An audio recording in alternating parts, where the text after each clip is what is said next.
बेरोजगार पति को कंप्यूटर पर उलझे हुए देखकर प्रेरणा ने तीखे स्वर में कहा, यह क्या रोहित, तुम अभी तक कंप्यूटर में ही उलझे हुए हो? घर में कितने सारे काम पड़े हैं।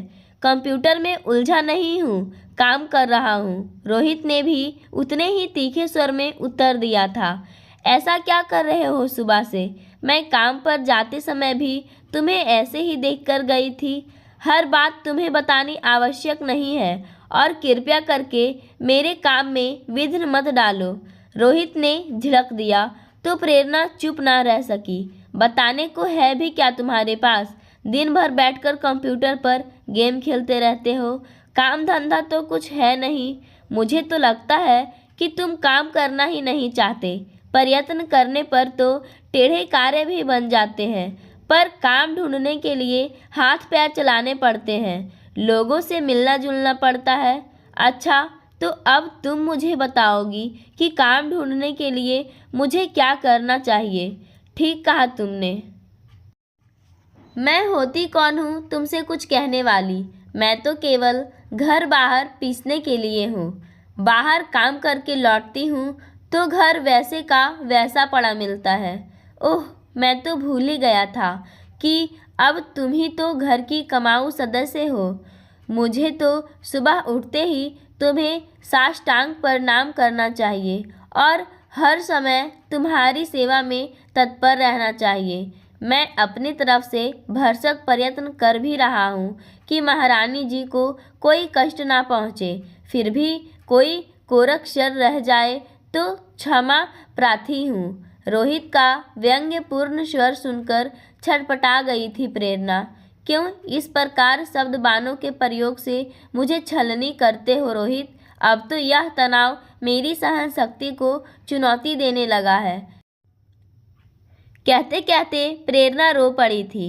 यह क्यों नहीं कहती कि बेकार बैठे निखट्टू पति को तुम सह नहीं पा रही हो, दिन पर दिन कटखनी होती जा रही हो। क्रोधित स्वर में बोलकर रोहित घर से बाहर निकल गया था। प्रेरणा अकेली बेसुरती रह गई थी।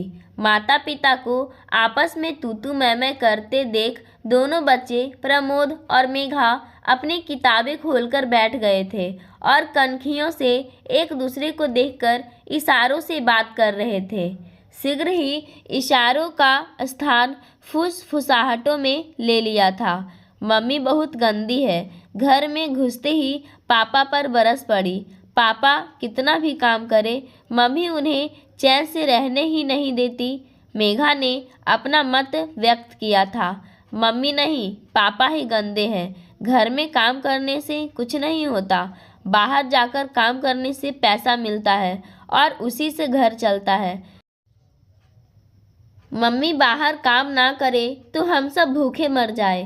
प्रमोद ने प्रतिवाद किया तो मेघा उस पर झपट पड़ी थी और दो चार थप्पड़ जमा दिए थे।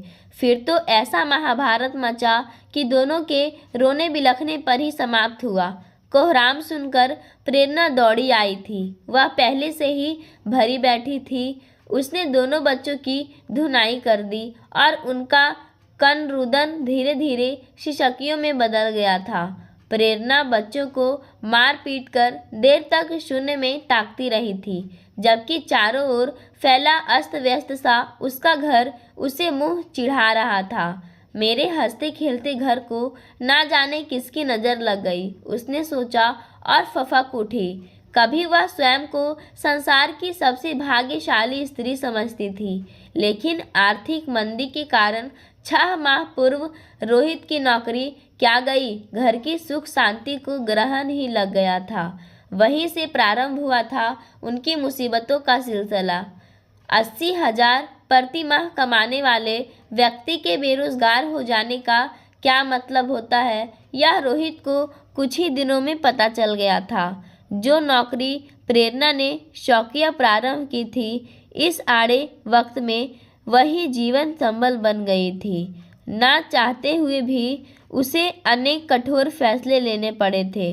उच्च वर्गीय पॉश इलाके के 3 शयन कक्ष वाले फ्लैट को छोड़कर वे साधारण सी कॉलोनी के 2 कमरे वाले फ्लैट में चले आए थे। पहले खाना बनाने, कपड़े धोने तथा घर व फर्नीचर की सफाई, बर्तन धोने वाली अलग अलग नौकरानियां थीं, पर एक से ही काम चलाना पड़ रहा था। नई कॉलोनी में 2 कारों को खड़े करने की जगह भी नहीं थी। ऊपर से पैसों की आवश्यकता थी, अतः एक कार बेचनी पड़ी थी। सबसे कठिन निर्णय था प्रमोद और मेघा को महंगे अंतर्राष्ट्रीय स्कूल से निकालकर साधारण स्कूल में डालने का। प्रेरणा रोहित ने बच्चों को यही समझाया था कि पढ़ाई का स्तर ठीक ना होने के कारण ही उन्हें दूसरे स्कूल में डाल रहे हैं। पर जब एक दिन प्रमोद ने कहा कि वह माता पिता की परेशानी समझता है और अच्छी तरह जानता है कि वे उसे महंगे स्कूल में नहीं पढ़ा पाएंगे, तो रोहित सुन रह गया था। प्रेरणा के मुंह से चाहकर भी कोई बोल नहीं फूटा था। इस तरह की परिस्थिति में संघर्ष करने वाला केवल उनका ही परिवार नहीं था। रोहित के कुछ अन्य मित्र भी वैसी ही कठिनाइयों से जूझ रहे थे। वे सभी मिलते जुलते एक दूसरे की कठिनाइयों को कम करने का प्रयत्न करते। इस तरह हंसते बोलते बेरोजगारी का दंश कम करने का प्रयत्न करते थे। अपनी ओर से प्रेरणा स्थिति को संभालने का जितना ही प्रयत्न करती, उतना ही निराशा के गर्त में गिरती जाती थी। पूरे परिवार को अजीब सी परेशानी ने घेर लिया था। बच्चे भी अब बच्चों जैसा व्यवहार कहाँ करते थे। पहले वाली नीत नई मांगों का सिलसिला तो कब का समाप्त हो गया था, जब से उन्हें महंगे अंतर्राष्ट्रीय स्कूल से निकालकर दूसरे मध्य वर्गीय स्कूल में डाला गया था। वे ना मित्रों की बात करते थे और ना ही स्कूल की छोटी मोटी घटनाओं का जिक्र ही करते थे। प्रेरणा को स्वयं पर ही ग्लानि हो आई थी। बिना मतलब बच्चों को धुनने की क्या आवश्यकता थी। ना जाने उनके कोमल मन पर क्या बीत रही होगी। भाई बहनों में तो ऐसे झगड़े होते ही रहते हैं। कम से कम उसे तो अपने होश नहीं खोने चाहिए थे, पर नहीं, वह तो अपनी झल्लाहट बच्चों पर ही उतारना चाहती थी। प्रेरणा किसी प्रकार उठकर बच्चों के कमरे में पहुंची थी। प्रमोद और मेघा अब भी मुंह फुलाए बैठे थे। प्रेरणा ने दोनों को मनाया, पुचकारा, मम्मी को माफ़ नहीं करोगे तुम दोनों? बच्चों का रुख देखकर प्रेरणा ने झटपट क्षमा भी मांग ली थी, पर यह क्या, डांट खाकर भी सदा चहकती रहने वाली मेघा फफक पड़ी थी। अब हमारा क्या होगा मम्मी? वह रोते हुए अस्पष्ट स्वर में बोली थी। क्या होगा का क्या मतलब है?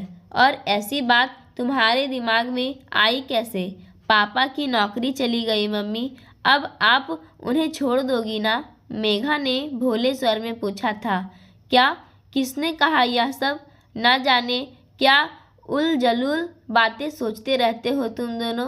प्रेरणा ने प्रमोद और मेघा को झिड़क दिया था, पर दूसरे ही क्षण दोनों बच्चों को अपनी बाहों में समेटकर चूम लिया था।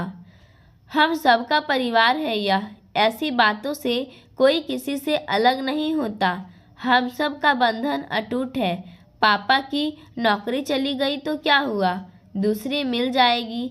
तब तक नौकरी में मज़े से काम चल ही रहा है।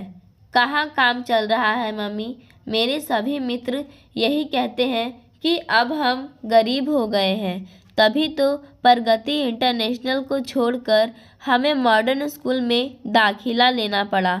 टाइगर हाइट्स छोड़कर हमें जनता अपार्टमेंट के छोटे से फ्लैट में रहना पड़ रहा है।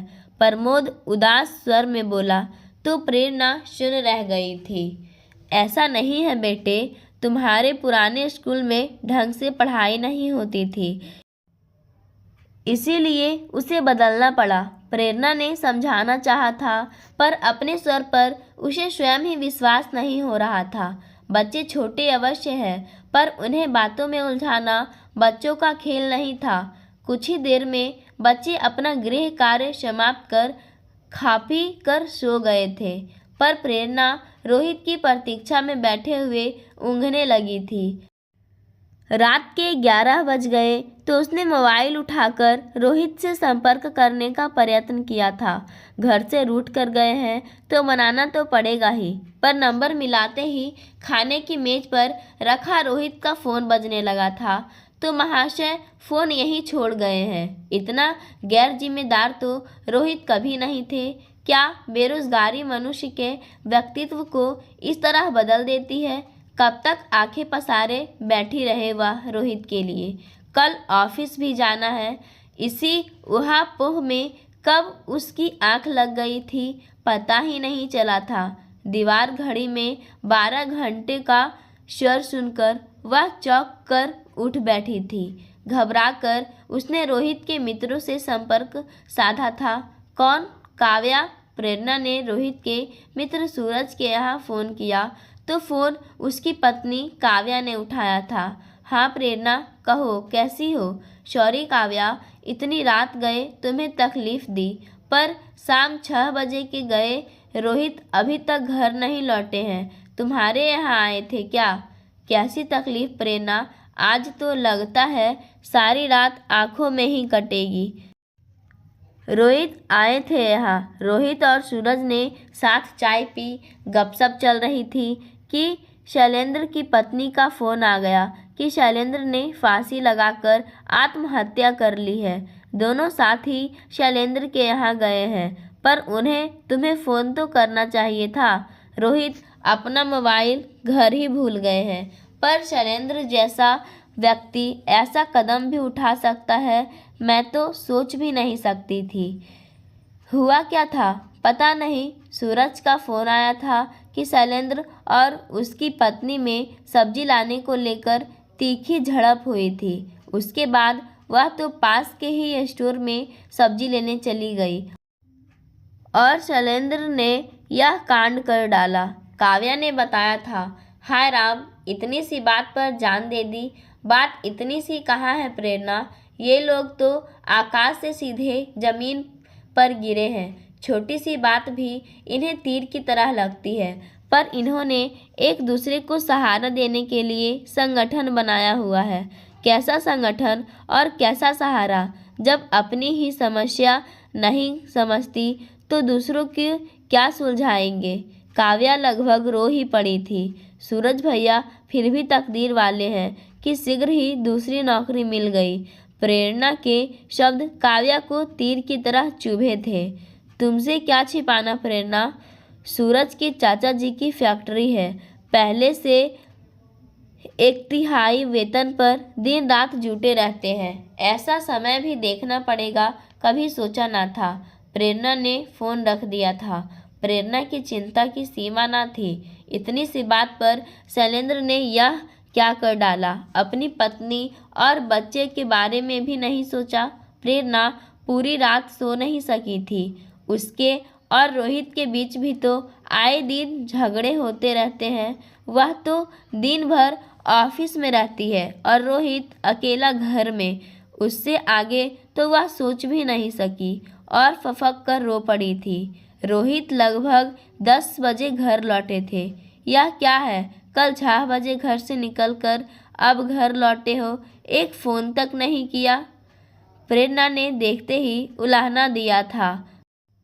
क्या फ़र्क पड़ता है प्रेरणा, मैं रहूं या ना रहूं? तुम तो अपने पाँवों पर खड़ी हो। ऐसी बात मुँह से फिर कभी मत निकालना। और किसी का तो पता नहीं, पर मैं तो जीते जी मर जाऊंगी। प्रेरणा फफक उठी थी।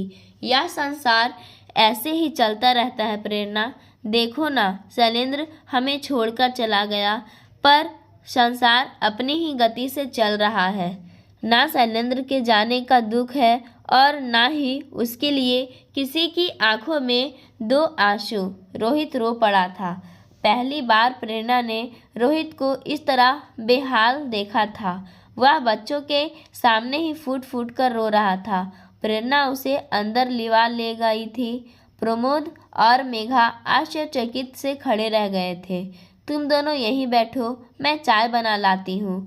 प्रेरणा हैरान परेशान सी बच्चों को बालकनी में बिठाकर रोहित को सांत्वना देने लगी थी। वह नहीं चाहती थी कि रोहित की इस मनोस्थिति का प्रभाव बच्चों पर पड़े। ऐसा क्या हो गया जो शैलेंद्र हद से गुजर गया? पिछले सप्ताह ही तो सपरिवार आया था हमारे यहाँ। इतना हंसमुख और मिलनसार व्यक्ति अंदर से इतना उदास और अकेला होगा, यह भला कौन सोच सकता था? प्रेरणा के स्वर में भय और अविश्वास साफ झलक रहा था। उत्तर में रोहित एक शब्द भी नहीं बोला था। उसने प्रेरणा पर एक गहरी दृष्टि डाली थी और चाय पीने लगा था। शैलेंद्र की पत्नी और बच्चे का क्या होगा? प्रेरणा ने पुनः प्रश्न किया था। वह अब भी स्वयं को समझा नहीं पाई थी। उसके पिता आ गए हैं, वह ही दोनों को साथ ले जाएंगे। पिता का अच्छा व्यवसाय है, मेवों के थोक व्यापारी हैं। वह तो शैलेंद्र को व्यापार संभालने के लिए बुला रहा था, पर यह जिद ठाने बैठा था कि पिता के साथ व्यापार नहीं करेगा। प्रेरणा की विचार श्रृंखला थमने का नाम ही नहीं ले रही थी। शैलेंद्र की पत्नी मंजुला अक्सर अपनी पुरातन पंथी ससुराल का उपहास किया करती थी। पता नहीं उन लोगों के साथ कैसे रहेगी। उसके दिमाग में उथल पुथल मची थी। कहीं कुछ भी होता था तो उनके निजी जीवन से कुछ इस प्रकार जुड़ जाता था कि वह छटपटा कर रह जाती थी। रोहित भी अपने माता पिता की इकलौती संतान है। वे लोग उसे बार बार अपने साथ रहने को बुला रहे हैं। उसके पिता बेंगलोर के जाने माने वकील हैं, पर प्रेरणा का मन नहीं मानता।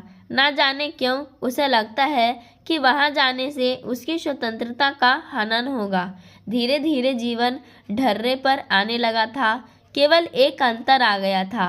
अब प्रेरणा ने पहले की तरह कटाक्ष करना छोड़ दिया था। वह अपनी ओर से भरसक प्रयास करती कि घर की शांति बनी रहे। उस दिन ऑफिस से लौटी तो रोहित सदा की तरह कंप्यूटर के सामने बैठा था। प्रेरणा इधर आओ, उसने बुलाया था। वह प्रेरणा को कुछ दिखाना चाहता था। यह तो शुभ समाचार है। कब हुआ था यह साक्षात्कार?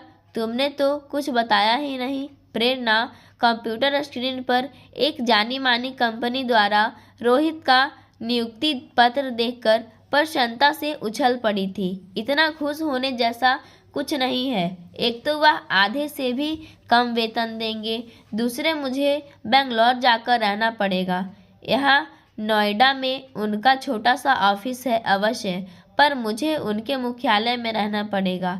यह तो और भी अच्छा है। वहाँ तुम्हारे माता पिता भी है। उनकी तो सदा से यही अच्छा है कि हम सब साथ रहें। मैं सोचता हूँ कि पहले मैं जाकर नई नौकरी ज्वाइन कर लेता हूँ। तुम मेघा और प्रमोद के साथ कुछ समय तक यहीं रह सकती हो। नहीं ना, मैं अकेले नहीं रह पाऊँगी, ना ही मेघा और प्रमोद। सच कहूँ तो यहाँ दम घुटने लगा है मेरा। मेरे मामूली से वेतन में 6-7 महीने से काम चल रहा है। तुम्हें तो उससे दुगना वेतन मिलेगा। हम सब साथ चलेंगे। मेघा और प्रमोद सुनते ही प्रसन्नता से नाच उठे थे। उन्होंने दादा दादी के घर में अपने कमरे भी चुन लिए थे।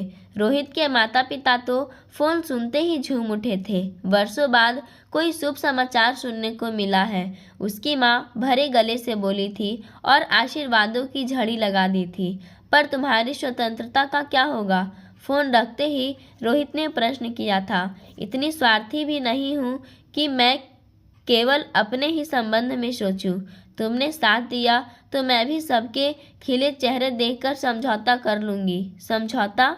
इतने बुरे भी नहीं है मेरे पिता। आधुनिक विचारों वाले पढ़े लिखे लोग हैं और मुझसे अधिक मेरे परिवार पर जान छिड़कते हैं। इतना कहकर रोहित ने ठहाका लगाया तो प्रेरणा को लगा कि इस खुशनुमा माहौल के लिए कुछ बलिदान भी करना पड़े तो वह तैयार है। पाठकों, आज की कहानी यहीं समाप्त होती है। धन्यवाद।